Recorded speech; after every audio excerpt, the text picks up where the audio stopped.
बच्चा। भीम ने जाकर के कहा कि दुर्योधन अगर तूने अपनी माँ का दूध पिया तो बाहर निकल के आ। आज शीश में मेरे भक्त श्रोताओ, जैसे दुर्योधन बाहर निकल के आया, भीम ने दुर्योधन की जंगा को तोड़ दिया। अश्वत्थामा को पता चला कि मेरा मित्र दुर्योधन मारा गया। अश्वत्थामा ने वहां से भाग दिया और इधर पांडवों के बालक ढेरों में सो रहे थे। ढेरों में खून बह रहा था। अबला खड़ी रो रही थी। द्रौपदी बाल बिखराए हुए लालों पर पड़ी रो रही थी। अश्वत्थामा ने पांडवों के बालकों के सर काट लिए। लोथे पड़कती बिलखती रही। मैया द्रौपदी रोती रही। अर्जुन आई, कहने लगे क्या हुआ द्रौपदी, क्यों रो रही हो? आज उसी समय द्रौपदी ने जैसे देखा बताया तो अर्जुन कहने लगे कोई बात नहीं द्रौपदी, तुम रो नहीं, मैं उस नीच को तेरे सामने लाऊंगा। आज उसी समय अर्जुन अश्वत्थामा की खोज में घूमने लगे। ढूंढते ढूंढते ढूंढते ढूंढते अश्वत्थामा को पकड़ लिया। अर्जुन ने अश्वत्थामा को अपने रथ के पीछे बांध लिया। जैसे ही रथ के पीछे बांध लिया और द्रौपदी के सामने लेकर के आए हैं। द्रौपदी से कहा क्या करें उसका,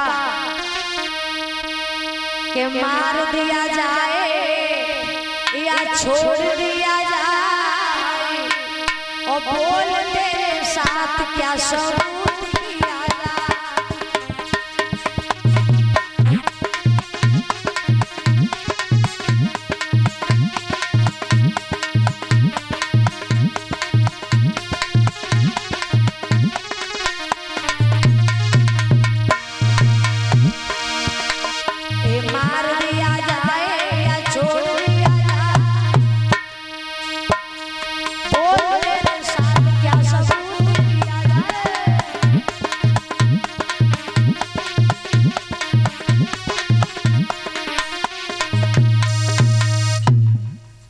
आज शीश में महाराज जैसे ये बात कही है कि कहो द्रौपदी बताओ मार दिया जाए या छोड़ दिया जाए, बोल तेरे मुंह में नींबू निचोड़ दिया जाए।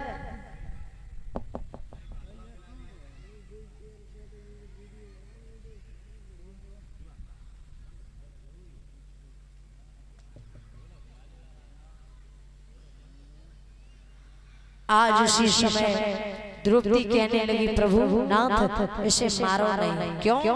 ये ब्राह्मण है, मर गया तो ब्रह्म हत्या लगेगी। आज उसी समय अर्जुन ने अश्वत्थामा के मस्तक पे एक मणि थी, उस मणि को निकाल करके और अश्वत्थामा के सिर के बालों को मुड़ा करके छोड़ दिया है। बोलिए सच्चिदानंद भगवान की। छोड़ दिया। इधर अश्वत्थामा वो दुष्ट वहां से भागा। अर्जुन की पुत्र वधू थी अभिमन्यु की पत्नी उत्तरा। उत्तरा के गर्भ में एक बच्चा पल रहा था। वो दुष्ट जाकर के बच्चे के प्राणों की शक्ति को जलाने लगा। उत्तरा रोती हुई आई भगवान कन्हैया के पास में। प्रभु ने योग माया के द्वारा देखा अश्वत्थामा उसके गर्भ को जला रहा है। तो भगवान ने ब्रह्म शक्ति के द्वारा पुनः उस गर्भ में फिर से प्राण डाले। धीरे धीरे समय आगे बढ़ने के बाद उत्तरा के गर्भ से एक पुत्र का जन्म हुआ। और याद रखना जीवन में परीक्षा कोई किसी का नहीं होता, चाहे बेटा हो, चाहे बेटी हो, चाहे बाप हो, चाहे माँ हो, चाहे भाई हो, चाहे बहन हो। ये तो हमारे तुम्हारे जन्म लेने के बाद में रिश्ते बना दिए जाते। क्यों? एक जीवन व्यतीत करने के लिए। लेकिन हम और आप आए हो अकेले और जाओगे अकेले। जैसे ही गर्भ में से बाहर निकलते थोड़ी समझदारी में आए, पढ़ने के लिए बिठा ला गया। स्कूल में पढ़ने के लिए गए तो हम आपको पहले ही संकेत दिया जाता है क्या? गिनती लिखते हो तो सबसे पहले 1 और सबसे बाद में पूरी होने के बाद एक बना के डबल जीरो और जीरो हटा दिया जाए तो बचेगा एक ही। तो पढ़े लिखे जैसे ही समझदारी में पढ़े वैसे ही संकेत होने लगता है कि अकेले आए हो और अकेले जाओगे। लेकिन बीच में जीवन काटने के लिए कुछ व्यक्तियों से मुलाकात होती है। क्यों? एक नंबर जन्म लिया तब कैसे आए? अकेले। एक नंबर अकेले रहते तो कैसे? एक पक्षी की तरह, दो पैर पक्षी के होते और दो पैर हमारे तुम्हारे। जीवन में कहीं भी रहो, कहीं भी खाओ पियो, कहीं भी बैठो, कोई चिंता नहीं। नंबर दो, पति और पत्नी दो लोग हो गए। दूसरा नंबर, पैर कितने हो गए? चार। और चार पैर होते हैं पशु के। विवाह होने के बाद भैया चाहे कहीं भी जाना, साल भर काट लियो, 2 साल काट लियो, लेकिन लौट के आयो बंधियो भाई खूंटा से। हाँ, चार पैर पशु के होते ढील दिया जाए, कुछ समय फिर बांध दिया जाता।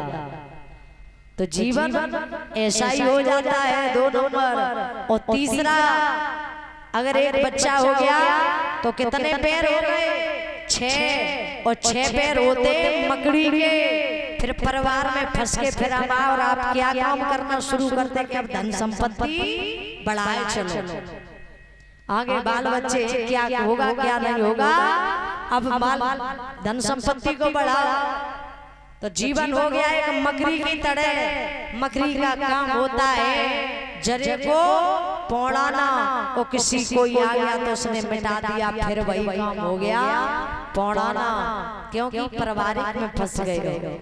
4 नंबर, जिसने 4 दिए, व्यक्ति कितना भी पैसे वाला हो, लेकिन अगर 4 व्यक्तियों का कंधा नहीं मिलेगा तो कभी शमशान घाट में नहीं जा पाएगा। 5 नंबर, जो मुर्दा निकलता है उसके पीछे घड़े को लेकर के चलता है, फिर बाद बाकी ये पीछे दुनिया लगी रहती है। 6 नंबर, लोग कहते हैं ये बहुत छोटो कमारो है। 7 नंबर, सत्यानाशी। 8 नंबर, 88। और 9 नंबर, जब 9 महीने बाद किसी के यहाँ पुत्र की प्राप्ति हो तो बड़ी खुशी होती कि हमारे यहाँ बेटा हुआ। और 10 नंबर आया तो 1 बना के फिर 0 बचा 1 ही। तो अकेले आए हो और अकेले ही जाओगे। लेकिन बीच में ये हमारे तुम्हारे जीवन व्यतीत करने के लिए मुलाकातें होती रहती, तो उसमें हमारा तुम्हारा जीवन निकल जाता है। बोलिए सच्चिदानंद भगवान की। बताया है, लिखा है कवि ने क्या?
देश विदेश गयो।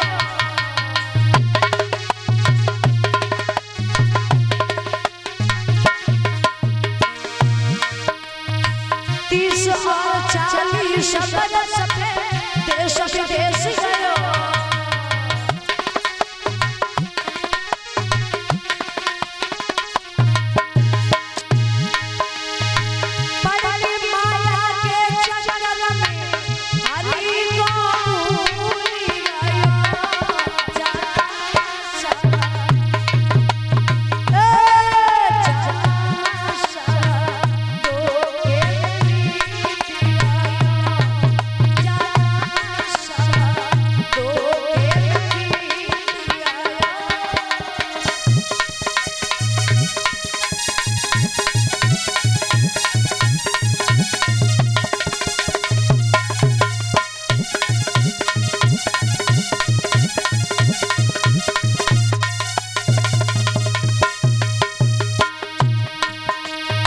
बताया 9-10 माह गर्भ के अंदर रहते तो भगवान से प्रार्थना करते प्रभु बाहर निकालो तब तुम्हारा भजन करेंगे।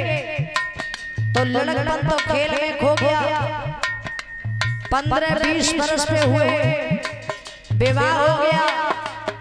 विवाह होने के बाद 4-6 वर्ष तो माए बीवी बच्चों के साथ भगवान को कोई नहीं याद करता।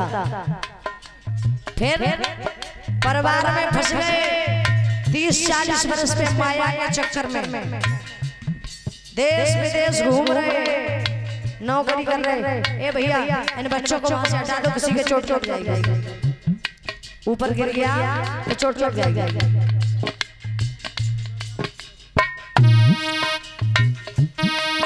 और 40 और 50 बरस पे सोच खाट पड़ो।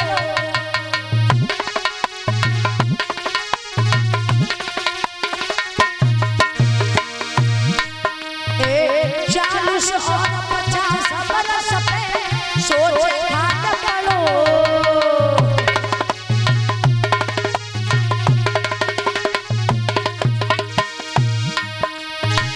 ललना नाती गारी